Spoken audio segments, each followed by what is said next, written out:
Hello नमस्कार सभी दोस्तों का लक्ष्मी सूत्रम एस्ट्रोलॉजी चैनल में मैं डॉक्टर महेश जोशी बहुत बहुत स्वागत करता हूं। आज मैं आपको एक टेक्निक यहाँ पर सिखाने वाला हूं, टाइमिंग ऑफ मैरिज। तो प्रीवियसली मैंने कितने ही वीडियोस अपलोड किए हुए हैं और मेरे पास अलग अलग रिक्वेस्ट अभी भी आती रहती हैं। तो आप आज इसमें कुछ ना कुछ सीख कर जाएंगे। एंड तक वीडियो को ज़रूर देखिएगा। एक नेटिव का मेरे पास क्वेश्चन आया था रिगार्डिंग इस मैरिज और गवर्नमेंट सर्विस कब लगेगी। नेटिव का डेट ऑफ बर्थ है 20 अगस्त 90 और टाइम ऑफ बर्थ है 1800 आवर्स। गंगापुर सिटी राजस्थान का इनका बर्थ है। अब प्रॉब्लम क्या है कि इनकी जो टाइमिंग इन्होंने दी हुई है वो 1800 आवर है और मेरे हिसाब से ये करेक्ट नहीं है। फिर भी मैं इसको यही टाइम मानकर सबसे पहले मैं टाइमिंग ऑफ मैरिज का एनालिसिस करूंगा। Second part of this video मैं बताऊंगा कि इनकी गवर्नमेंट जॉब लगेगी या नहीं। तो इसको मैं 2 पार्ट्स में करने वाला हूँ। तो मैं आपको मल्टीपल टेक्निक्स यहाँ पर सिखाऊंगा, ध्यान से आप इसे समझें। ये मैंने इनका बर्थ या D1 चार्ट लिया हुआ है, ये D9 चार्ट लिया हुआ है। अभी इन दोनों चार्ट्स पर हम फोकस करने वाले हैं। तो ऑलरेडी इनकी एज 34 के आसपास होने वाली है, तो लेट मैरिज तो हो ही चुकी है। तो अब मैं सबसे पहले इनके D1 चार्ट में क्या क्या देखूंगा, ध्यान से देखिएगा। आपको जब भी कोई भी चार्ट एनालाइज करना हो तो जैसा मैं हर बार बताता हूँ, लग्न और लग्न लॉर्ड सबसे इम्पोर्टेंट पार्ट है आपके चार्ट का। जिसकी लग्न और लग्न लॉर्ड वीक है उसके चार्ट में कितने ही एक्सोल्टेड प्लैनेट हो, कितने ही योग बन रहे हो, उनका फल नहीं मिलने वाला है। जो भी लोग कहते हैं मेरी ये योग कारक की दशा थी बड़ी खराब गई थी, आपकी दशाएं जा ही नहीं सकती जब तक आपकी कुंडली के अंदर जान नहीं है। मतलब आपका शरीर यदि कमज़ोर है, वीक है, तो आपको कुछ भी दे दिया जाए यूज़ करने के लिए आप कर ही नहीं पाएंगे, एक जगह पड़े रहेंगे, क्योंकि आपके शरीर के अंदर ताकत नहीं है। आपको एन्जॉयमेंट के लिए फील्ड खोल दिया जाए, आप एन्जॉय नहीं कर सकते। आपको खाने के लिए अच्छी चीज़ें दे दी जाए, आप खा नहीं सकते क्योंकि आपका शरीर वीक है। तो इसी तरीके से लग्न और लग्न लॉर्ड जब कमज़ोर हो जाता है तो फल आपको मिल ही नहीं सकते। यहाँ पर हम सबसे पहले देखते हैं कि इनका लग्न की स्थिति देखते हैं। लग्न के अंदर 10 साइन है, राहु वहां पर बैठा हुआ है। राहु केतु एक्सिस पर लग्न आ गई, ये कह सकते हैं हम। फर्दर 2 प्लेनेट बेनिफिक जुपिटर और वीनस उसे एस्पेक्ट कर रहे हैं, तो ये पॉजिटिव हो गया। तो राहु केतु एक्सिस एक नेगेटिव पॉइंट था, तो वहाँ पे वीनस और जुपिटर 2 बेनिफिक प्लेनेट एस्पेक्ट कर रहे हैं, तो वो काफ़ी पॉजिटिव पॉइंट हो गया। तो लग्न की स्थिति मैं उसको बीच में मान लेता हूँ, ऐसा कहता हूँ कि 60% ठीक है, क्योंकि राहु केतु एक्सिस की वजह से नेगेटिव पॉइंट आया। मगर जुपिटर और वीनस 2 शुभ ग्रह देख रहे हैं, तो वो उसको काफ़ी हद तक प्रोटेक्ट करेंगे। अब हम देखते हैं लग्न लॉर्ड को। तो लग्न लॉर्ड सैटर्न है, जो कि जाकर 12वें भाव में जाकर बैठ गए और वो जुपिटर की राशि में जाकर बैठा है। तो सैटर्न के लिए जुपिटर न्यूट्रल होता है, कोई बात नहीं, पर 12वां भाव अच्छा नहीं है। लग्न लॉर्ड का 12वां भाव लग्न के डिस्प्लेसमेंट को रिप्रेजेंट करता है, अपनी जगह से विस्थापन को रिप्रेजेंट करता है, लग्न के एक्सपेंस को रिप्रेजेंट करता है, लग्न में कमी को रिप्रेजेंट करता है। फर्दर उसी सैटर्न को दूसरा मार्स एस्पेक्ट कर रहा है। तो मार्स यहाँ पर एस्पेक्ट कर रहा है। मार्स इस कुंडली के लिए भी मेलिफिक प्लैनेट है, वैसे भी मेलिफिक प्लैनेट है, इसलिए यहाँ पर ये लग्न लॉर्ड वीक हो गया। तो लग्न कोई बहुत ज़्यादा स्ट्रांग नहीं है, लग्न लॉर्ड वीक है, इसलिए मैं इसको एवरेज ही लूँगा, 40% स्ट्रेंथ मानकर चलूँगा कुंडली में। मगर मैं रूल आउट नहीं करता कि कुंडली पूरी तरीके से खराब है ऑन द बेसिस ऑफ लग्न, क्योंकि वैसे लग्न भी अफ्लिक्टेड है, लग्न लॉर्ड भी अफ्लिक्टेड है, तो रिजल्ट किसी भी चीज़ के आसानी से मिलने वाले नहीं हैं। अब आ जाता हूँ मैं जो मैरिज से रिलेटेड बात करूंगा। तो इस पर्टिकुलर कुंडली में मैं D9 चार्ट को यहाँ पे मैंने ड्रॉ जरूर किया हुआ है, क्योंकि मुझे टाइम ऑफ बर्थ में कन्फ्यूजन है, इसलिए मैं D9 चार्ट को मैं श्योर नहीं हो रहा हूँ, क्योंकि D9 चार्ट इनकी लेट मैरिज को इंडिकेट नहीं कर रहा है ये वाला, इसलिए टाइम ऑफ बर्थ मुझे गलत लग रहा है और मैंने वो रेक्टिफाई नहीं किया है। तो मैं एग्जिस्टिंग चार्ट के बेस पर ही मैं बात करूंगा और D1 चार्ट के बेस पे आज मैं इनकी मैरिज का टाइम निकालूंगा। सबसे पहले देख लेते हैं इनका 7वां भाव। तो ये 7वां भाव है, उसके अंदर 4th साइन है, 7th हाउस के अंदर 4th साइन है। तो अब हम देखते हैं कि जो 7th हाउस को सबसे पहले एनालाइज करूंगा मैरिज के लिए, क्या क्या पैरामीटर देखूंगा। 7th हाउस, 7th लॉर्ड, कारक वीनस, वीनस से 7th हाउस, इन चीज़ों को मैं कम से कम यहाँ पर देखने की कोशिश करूंगा। तो 7th हाउस के अंदर 4 साइन है। फर्दर ये राहु केतु एक्सिस पर आ गया है, मार्स और सैटर्न इसे एक्सपेक्ट नहीं कर रहे हैं। 7वें भाव के अंदर जुपिटर बैठा हुआ है, वीनस बैठा हुआ है। तो 7वां भाव जैसे लग्न है उसी तरीके से यहाँ पे 7वें भाव को मैं अच्छा ही मानूंगा, क्योंकि इसमें एग्जॉल्टेड उच्च का होकर जुपिटर बैठा हुआ है, वीनस भी बैठा हुआ है यहाँ पर। राहु केतु एक्सिस है, इसलिए हम कह सकते हैं कि अनकन्वेंशनल मैरिज की पॉसिबिलिटी बनती है राहु केतु एक्सिस के केस में। तो 7th हाउस ठीक है, मगर 7th लॉर्ड को जब हम देखते हैं तो 7th लॉर्ड जाकर बैठ गया 8वें भाव में, मून, और वो कंबस्टेड भी है वही सन। ये अमावस्या का बर्थ है नेटिव का, तो अमावस्या का बर्थ को ये तिथि वाइज उतना अच्छा नहीं माना जाता, और शाम के समय का वक्त है अराउंड इवनिंग का। तो अमावस्या को शाम के समय का जो बर्थ होता है वो उतना बढ़िया नहीं माना जाता। तो ये वैसे इनके बाल रिष्ट भी है, तो बचपन में हेल्थ से रिलेटेड प्रॉब्लम रही होंगी। और मगर 7th लॉर्ड दूसरा भी बहुत बुरी तरीके से पीड़ित है, उसको मार्स भी एस्पेक्ट कर रहा है। तो पहली बात तो क्या होगा, ये पहले से ही सन के साथ कंबस्टेड है, यहाँ पर मरकरी भी बैठा हुआ है, तो इस कुंडली के लिए वो भी अशुभ है। पक्ष बली भी नहीं है, मून के अंदर कोई पक्ष बल भी नहीं है, फिर कंबस्ट भी हो गया, उसका प्लेसमेंट भी खराब हो गया। तो मून बुरी तरीके से पीड़ित है, और उसको मार्स भी एस्पेक्ट कर रहा है, जो वैसे भी मेलिफिक है, इस कुंडली के लिए भी मेलिफिक है। तो इनका चंद्रमा बहुत ही अधिक कमजोर है, तो इनके अंदर मेंटल स्ट्रेंथ भी नहीं होगी, विल पावर भी बहुत वीक होगी, इनकी डिसीजन लेने की कैपेबिलिटी भी काफ़ी ज़्यादा कम होने वाली है। और ये जो बुरी तरीके से पीड़ित 7th लॉर्ड है, वो यहाँ पर बहुत ज़्यादा प्रॉब्लम इनके लिए क्रिएट कर रहा होगा। और 7th लॉर्ड के साथ साथ मून मन का कारक होता है, तो मन भी एक तरीके से इनका पीड़ित होगा, ये सर्टेन बात है। अब ये चीज़ देख ली मैंने, 7th हाउस ठीक था, मैं इसको बल्कि अच्छा ही मानूंगा, मगर 7th लॉर्ड बहुत बुरी तरीके से पीड़ित है। अब मैं वीनस की स्थिति देखता हूँ, तो वीनस यहाँ पर 10th लॉर्ड होकर आपका 7th हाउस के अंदर बैठा हुआ है। तो और ये इस कुंडली के लिए योग कारक भी है, फिर वो जुपिटर के साथ कंजंक्शन है, जो कि एक बहुत अच्छा योग बनता है। हालांकि इसमें राजयोग तो नहीं बन रहा है, मगर वीनस आपका जुपिटर के साथ कंजक्टेड है। वीनस 4 साइन के अंदर है, चंद्रमा की राशि के अंदर है। तो वीनस चंद्रमा की राशि के अंदर है। चंद्रमा वैसे तो एनिमी होता है वीनस के लिए, पर ये चलो हम केंद्र स्थान में इसकी पोजीशन है, इसको ठीक मान लेते हैं। राहु केतु से पीड़ित है, इसलिए कुछ ना कुछ परेशानी होंगी। और यहाँ पे एक कार को भाव नाशाय अप्लाई हो रहा है बहुत स्ट्रांगली। कार को भाव नाशाय इसलिए है क्योंकि ये वीनस 7वें भाव का कारक है, 7वें भाव में है, मगर ये राहु केतु एक्सिस पर है।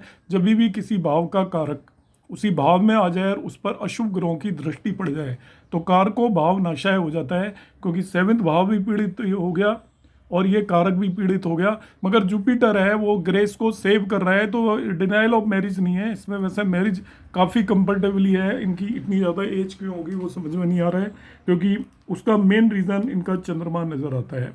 क्योंकि इस कुंडली को देखकर इतनी ज़्यादा डिलेड मैरिज की इसमें मुझे पॉसिबिलिटी नहीं लगती है, मगर हुई है तो हुई है। तो उसका मेन कॉज यदि मैं ढूंढूं तो यहाँ पर इसका 7th लॉर्ड का बुरी तरह पीड़ित होना है। बाकी इतने बहुत नेगेटिव पैरामीटर्स नहीं है। राहु केतु एक्सिस इतना खराब नहीं होता मैरिज के लिए, वो केवल अनकन्वेंशनल मैरिज देता है। अब हम देख लेते हैं यहाँ पे जो भी है आपका मार्स इस कुंडली के लिए बाधक प्लैनेट है, क्योंकि ये चर या मूवेबल साइन की कुंडली है, उसके लिए बाधक प्लैनेट आपका 11th लॉर्ड होता है। मार्स बाधक प्लैनेट है, मगर वो ना ही तो खर प्लैनेट नहीं है, ना ही तो 22 द्रेस्कोन लॉर्ड है, ना ही 64th नवांश लॉर्ड है। और मार्स यदि मैं इसको नवांश कुंडली मानकर चलूँ, वैसे तो ये मुझे करेक्ट नहीं लग रही है, तो वो 8वें भाव में चला गया, तो ये बाधा क्रिएट मार्स भी नहीं कर रहा है। यहाँ पे जो मुझे मेन प्रॉब्लमेटिक इनका प्लैनेट लग रहा है वो मून लग रहा है, और जो कि 7th लॉर्ड है। अब मैं इस पे आ जाता हूँ कि मुझे प्रॉमिस में ऐसा नहीं लग रहा कि मैरिज नहीं होगी, डिनाइल नहीं होगी, मगर काफ़ी डिले मैरिज हो चुकी है। अब आप मेरी टेक्निक समझना। अभी तक मैं प्रॉमिस की बात की थी, अब मैं टाइमिंग करूँगा, क्योंकि प्रॉमिस में मुझे डिनाइल ऑफ मैरिज नहीं लग रहा है। मुझे डिले भी नहीं नज़र आ रहा था, मगर अभी डिले हो चुका है तो हो ही चुका है, क्योंकि मैरिज की उम्र कई बार आती है और कई रीज़न से मैरिज में डिले हो सकता है। तो अब मैं इसमें जो सेकंड सबसे इम्पोर्टेंट चीज़ हम देखेंगे कि मैं सबसे पहले इसमें भृगुनंदी नाड़ी का एक कंसेप्ट लगा के एज इनकी डिसाइड करने की ट्राई करूंगा। अब आप सीखें इनको, ये सिखाने के पर्पज से होता है जो भी एनालिसिस है। इनको तो नहीं मैं 2 मिनट में बता सकता हूँ कब मैरिज होगी, पर ये सभी लोगों को सिखाने के लिए होता है कि आप भी सीख पाए और मैं किस तरीके से एनालाइज कर रहा हूँ। तो सबसे पहले मैंने इनकी एज निकालूंगा भृगुनंदी नाड़ी से। तो जुपिटर प्रोग्रेशन के बेस पे होती है, 1 से 12 साल तक जुपिटर यहाँ से प्रोग्रेस करेगा और यहाँ पर आ जाएगा। फिर 13 से 24 साल तक यहाँ से प्रोग्रेस करेगा। फिर 25 से और 36 ईयर तक जुपिटर यहाँ से प्रोग्रेस करेगा। तो अब इस नेटिव की एज उस कैटेगरी में फॉल करती है, तो जुपिटर यहाँ से प्रोग्रेस करेगा। तो वो वीनस से जब भी ट्राइन में प्रोग्रेशन में पहुंचेगा, वीनस से ट्राइन में, मतलब वीनस यहाँ पे 1 2 3 4 5 यहाँ पे जब भी पहुंचेगा, 6 7 8 9 ट्राइन नहीं, मतलब जहाँ से एस्पेक्ट करता है, ट्राइन से ही एस्पेक्ट करता है वैसे तो वीनस से ये जब भी पहुंचेगा, वीनस से जब भी ये आपका 1 5 7 और 9 में जहाँ से एस्पेक्ट करता हो, ट्राइन में गलत बोल गया था, जहाँ से एस्पेक्ट करता हो उन भावों में जब भी पहुंचेगा तब नेटिव की मैरिज हो सकती है उस ईयर में। तो मैं देखिए इसकी प्रोग्रेस को देखता हूँ, जुपिटर यहीं पे है तो 1 से 12 साल वो यहाँ से प्रोग्रेस करेगा। 13 to 24 ईयर यहाँ से प्रोग्रेस करेगा, वो एज निकल चुकी है, नेटिव की एज अराउंड 34th ईयर में चल रही है अभी। अब ये इस कैटेगरी में आएगा तो 25th ईयर में यहाँ से शुरू होगा। फिर से समझ लें 1 से 12, 13 से 25, 25वें साल में यहाँ से शुरू होगा। तो 25वें साल में यहाँ पे होगा 25 26 27, 27 में मैरिज हो सकती थी, जो टाइम निकल गया है 28 29 वो भी निकल चुका है, 30 31 ये भी निकल चुका है। अब आएगा 32 33 34 35th ईयर में, जब वो इसी पे आ जाएगा वीनस पे प्रोग्रेशन में। तो इस नेटिव की जो मैरिज हो सकती है वो 35th ईयर में हो सकती है। तो एक चीज़ मैंने निकाल ली रफली, जिससे काफ़ी ज़्यादा हेल्प मिलती है टाइम करने के लिए। 35th ईयर में इस नेटिव की मैरिज हो सकती है BNN भृगुनंदी नाड़ी कंसेप्ट से। तो अभी ये ध्यान से देखते हैं तो ये भी 34th ईयर में चल रहा है और अगस्त मंथ में ये 34 का हो जाएगा। तो अगस्त मंथ के बाद में इसकी मैरिज हो सकती है, अगस्त 2024 से लेके अगस्त 2025 तक। ये मैंने यहाँ पर एज निकाली, तो आपको सबसे पहले मैंने एज निकालना सिखाया। अब मैं दूसरी चीज देखता हूं कि इस नेटिव की दशाएं कौन सी चल रही हैं करंटली, क्योंकि अभी मुझे देखना है मैरिज, क्योंकि इनका मैं 4 साल बाद तो देख नहीं सकता, 34 ईयर का नेटिव है तो उनको भी अर्जेंसी होगी। तो सबसे पहले मैं विंशोत्तरी दशा उसमें जाता हूं। तो इनकी विंशोत्तरी दशा जो चल रही है वो मून राहु की दशा है up to 2 October 2024। Moon Rahu, तो मून तो क्वालिफाई करता है, राहु वैसे नेचुरल कारक होता है, मगर यहाँ पर राहु का 5 7 और 9 से किसी तरीके का लिंक नहीं है। लगन में राहु बैठा हुआ है, उसको भी हम कंसिडर कभी कभार कर सकते हैं, मगर मैं यहाँ पर उसको उतना स्ट्रॉन्ग कंसिडर नहीं कर रहा हूँ। राहु यदि लिंक हो जाता उसका आपका, तो मैं जरूर कंसिडर कर लेता 5 7 9 से। मगर उसके बाद जो इनकी दशा आएगी वो आएगी मून और जुपिटर की। तो मून और जुपिटर इनको हर तरीके से क्वालिफाई करता है, तो ये दशा मैरिज देने में बहुत ज़्यादा कैपेबल है। 2 अक्टूबर 2024 से 1 Feb 2026 तक। कैसे देखिए, ये तो आपका लॉर्ड हो गया मून, तो मून वीक है तो वो उसमें कैपेबिलिटी कम है, तो अब जुपिटर यहाँ पर उच्च का होकर बैठा हुआ है। और इनका D9 चार्ट में इसी बेस पे मानूँ तो वहाँ पे भी वो 7th लॉर्ड भी हो जाता है, 7th लॉर्ड भी हो जाता है इसमें D9 में। हालांकि मैं इसको करेक्ट नहीं मान के चल रहा हूँ। यदि मैं D1 के बेस पर भी देखूँ तो जुपिटर, मून और जुपिटर डबली दोनों ही बहुत स्ट्रोंगली, और जुपिटर एक्चुअली कारक वीनस के साथ भी कंजक्टेड है और राहु से भी लिंक एक तरीके से हो रहा है। तो जुपिटर की जो अंतरदशा है वो इनको पक्का मैरिज देने वाली है, 100% देने वाली है जुपिटर की अंतरदशा। तो मैंने इसको पिन पॉइंट किया ऑन द बेसिस ऑफ विंशोत्तरी दशा स्कीम कि ये मून जुपिटर में ज़्यादा स्ट्रोंगली मैरिज की पॉसिबिलिटी है एज कंपेयर टू मून और राहु। क्योंकि मून राहु में तो वैसे भी जो हिंदू धर्म में जो मुहूर्त सिस्टम के हिसाब से इनकी वैसे भी मैरिज नहीं हो सकती अभी, क्योंकि मार्च आ गया है, अप्रैल में केवल मुहूर्त है। इस बार मई और जून में वैसे ही शादी का कोई मुहूर्त नहीं है, जुलाई में थोड़े से आएंगे और उसके बाद वो खत्म हो जाएंगे। तो अक्टूबर तक तो वैसे भी मैरिज होने की पॉसिबिलिटी है ही नहीं, तो वो भी कंसिडर किया है मैंने। तो हमें मल्टीपल चीज़ें माइंड में रख के बात करनी होगी जब भी हम किसी भी पर्सन को बताएंगे। कि मैंने राहु को मैं क्वालिफाई कर लेता, तो मैंने ये भी क्राइटेरिया किया कि राहु की इनकी अक्टूबर तक दशा है, और अक्टूबर तक वैसे ही शादियों के इस साल 2024 में नहीं के बराबर मुहूर्त हैं। अप्रैल के बाद कोई भी मुहूर्त आने वाला नहीं है। जुलाई में होंगे केवल 5-7 दिन के, और उसके बाद अक्टूबर तक मैरिज होती नहीं है। तो जो मुझे मोस्ट सुटेबल लगी देश काल पात्र के हिसाब से, वो मून जुपिटर लगी। तो मून जुपिटर क्वालिफाई कर रही है। अब उसी पीरियड में मैं और 2 दशा सिस्टम लगाऊंगा, जैसा कि मैं हमेशा लगाता हूँ। अब यहाँ पे इनकी जो चर दशा है वो लियो एरीज की है 20 अगस्त 2024 तक, तो वो इस पीरियड से क्लैश कर रही है। उसके बाद आएगी लियो टॉरस 20 अगस्त 2025 तक। तो लियो टॉरस मुझे सुटेबल लग रही है इसके बेस पे, तो लियो टॉरस को जरा देख लेते हैं। ये लियो साइन है और ये 2 साइन यहाँ पर टॉरस साइन है। तो टॉरस के अंदर दारा कारक बैठा हुआ है, तो दारा कारक की राशि दशा में नेट की मैरिज हो जाती है। सबसे स्ट्रोंगेस्ट कॉम्बिनेशन है स्ट्रोंग। और जो ये लियो है ये उपज से 7वें भाव के अंदर है, तो उपज से ये राशि उपज की, उससे 7वें भाव के अंदर लियो साइन है। तो उपज से 7वें भाव की दशा में भी मैरिज हो सकती है। और ये आपके डीके एन को दारा कारक नवांश को एस्पेक्ट कर रहा है। दारा कारक नवांश क्या होता है? जो दारा कारक कौन होता है? जो सबसे कम डिग्री हो जिस प्लेनेट की, वो दारा कारक D9 में जिस भी राशि के अंदर गया हो, उस राशि को यदि हम यहाँ पर लेकर आए तो वो दारा कारक नवांश है। उसे मैं रूल भी आउट कर देता हूँ। तो पहली बात तो अंतरदशा दारा कारक की है, उसमें 100% मैरिज हो जाती है। और उपज से 7वीं नंबर की दशा है आपकी इसकी, और पुत्र कारक भी है ये यहाँ पर। तो पुत्र कारक की जब दशाओं में मैरिज होती है तो मैरिज के विदिन 1 ईयर संतान प्राप्ति की भी पॉसिबिलिटी होती है। 1 साल के अंदर अंदर पुत्र या संतान प्राप्ति हो सकती है। यहाँ पर विंशोत्तरी दशा के हिसाब से भी जुपिटर है, तो जुपिटर भी पुत्र कारक होता है। तो इनको यदि मैरिज हुई इस दशा में तो 1 साल के अंदर अंदर संतान भी होगी। ये भी चीज़ मैं आपको एडिशनली बता रहा हूँ। अब आ जाते हैं यहाँ पे, क्योंकि पुत्र कारक बैठा हुआ है तो इसलिए दारा कारक भी 5वें भाव के अंदर ही बैठा हुआ है। अब आ जाते हैं हम 5वें भाव की राशि दशा में भी संतान प्राप्ति हो जाती है। तो देखिए जो 2 साइन की भी संतान प्राप्त करा रही है, ये मैरिज भी कराएगी क्योंकि ये पे दारा कारक है। तो चर दशा और आपकी वैसी भी विंशोत्तरी दशा मैरिज भी बता रही है और संतान प्राप्ति भी यहाँ पर बता रही है।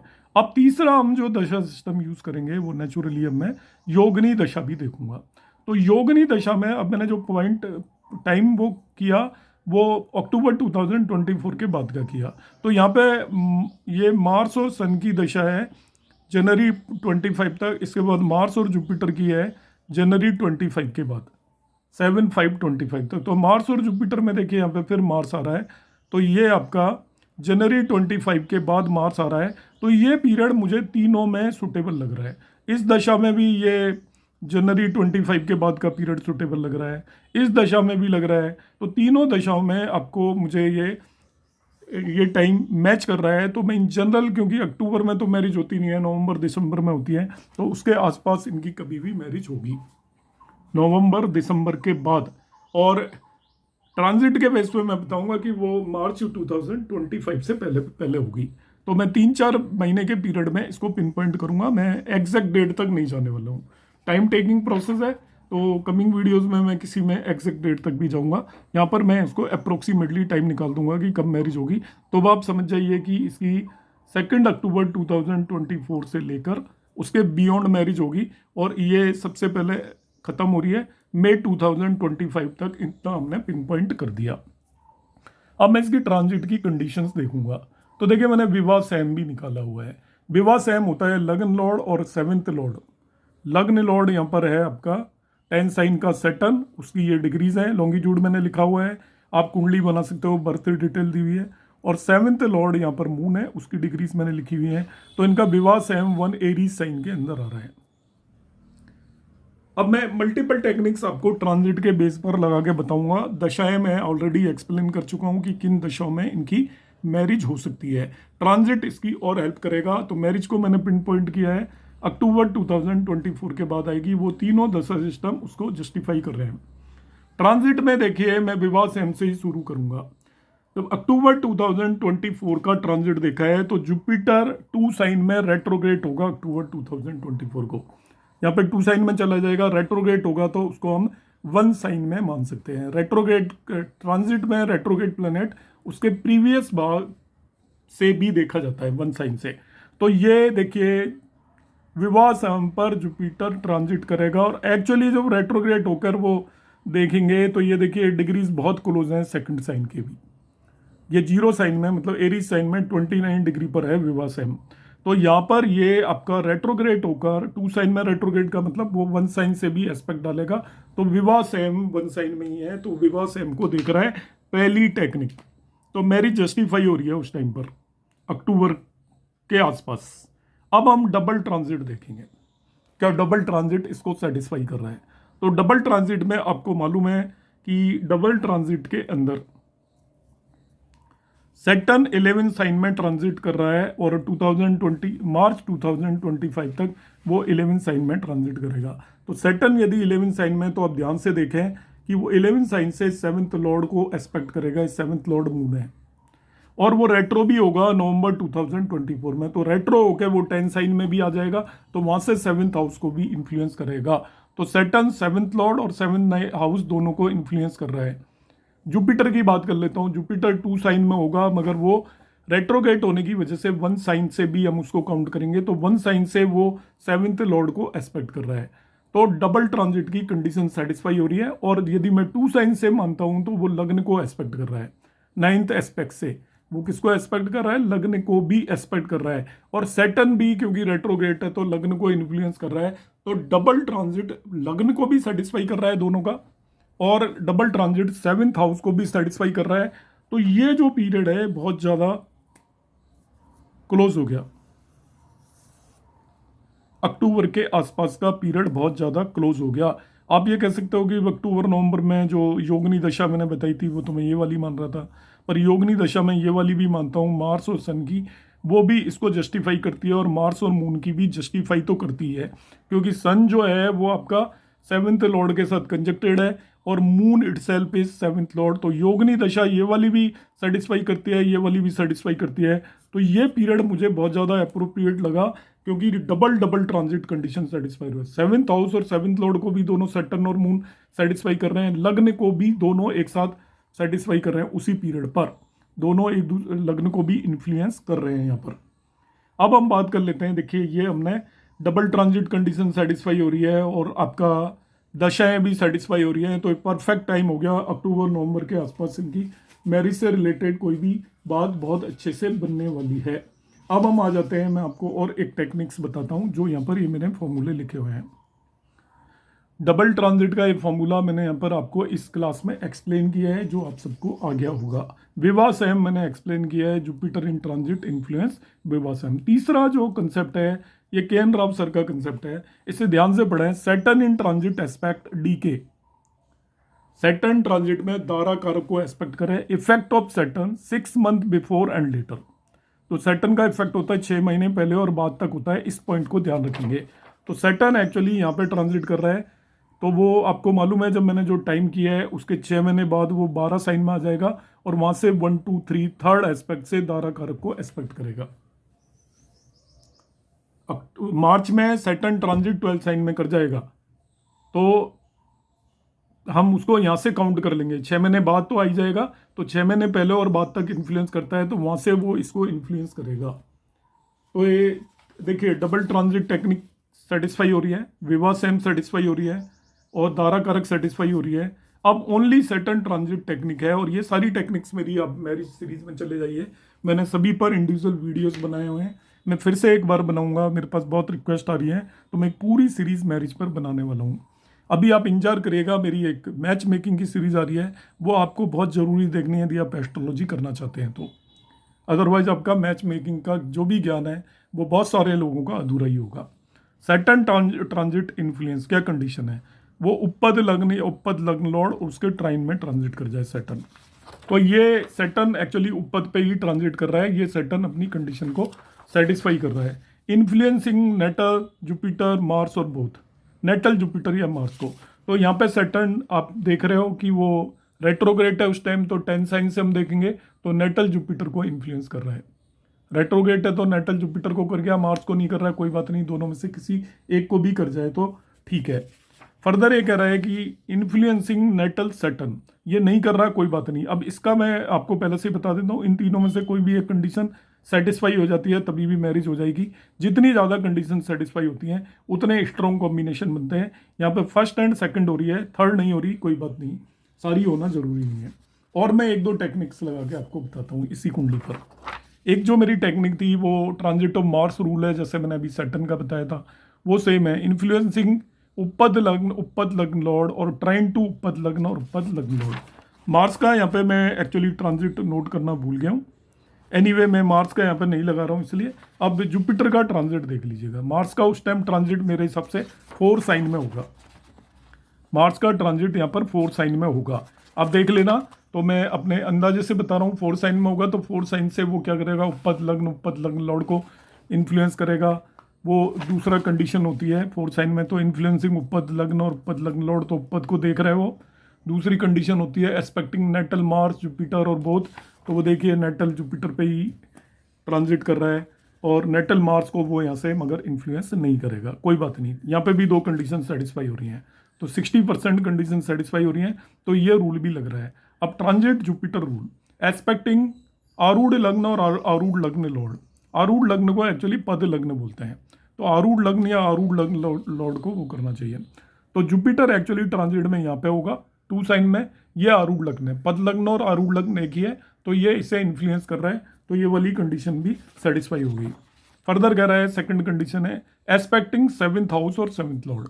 तो जुपिटर जब यहाँ पे होगा, रेट्रोगेट है उस टाइम पर, तो यहाँ से वो 7th लॉर्ड को एस्पेक्ट कर रहा है, तो जुपिटर की भी ट्रांजिट की कंडीशन आपकी सेटिस्फाई होगी। तो इसके अंदर मैंने आपको 6 कंडीशंस अप्लाई करके बताई है, सभी की सभी सेटिस्फाई हो रही हैं। तो मैं इस नेटिव को टाइमिंग ऑफ मैरिज दे रहा हूँ कि मैं जो मैरिज की टाइमिंग देता हूँ, मैं जिस दिन फेरे पड़ते हैं, रिचुअल होती है, उसकी टाइमिंग नहीं होती। मेरी टाइमिंग ये होती है कि जब जो टाइम मैं बता रहा हूँ उस टाइम पर आपकी जो बात है चल रही है वो मैरिज तक पहुँचेगी, या आपकी एंगेजमेंट हो जाएगी, या आपका कोई भी ऐसा रिश्ता आएगा जो कि कंक्लूजन तक पहुँच जाएगा। ऐसा मेरा एक्सपीरियंस है, क्योंकि टाइमिंग जो फेरे जो पड़ते हैं वो तो एक रिचुअल है, मगर आपकी जो फिक्स होती है वो मेन टाइमिंग ऑफ मैरिज है।